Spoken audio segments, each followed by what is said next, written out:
Morning guys, অনেকদিন পর আবার একটা নতুন ভিডিও নিয়ে চলে এলাম।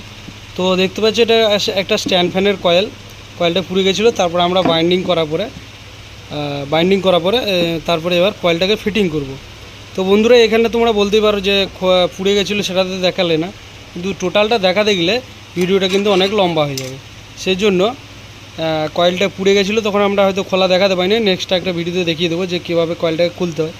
বাট এই কয়েলটা যে বাইন্ডিং করার পরে এটা বার্নিশ দেওয়া আছে, সমস্ত কিছু হওয়ার পরে আমরা ফিটিং কিভাবে করব এবং কিভাবে টোটালটাকে ফিটিং করে ফ্যানটাকে চালাবো সেটা দেখতে থাকো।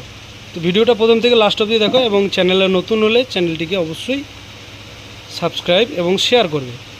তো কয়েলের মধ্যে দেখতে পাচ্ছ 4টে তার আছে, ঠিক আছে। কয়েলের মধ্যে 4টে তার, দুটো স্টার্টিং দুটো রানিং। তো ঠিক আছে, তো একটা স্টার্টিং এবং একটা রানিং এক হবে, এবং এই দুটোদের মধ্যে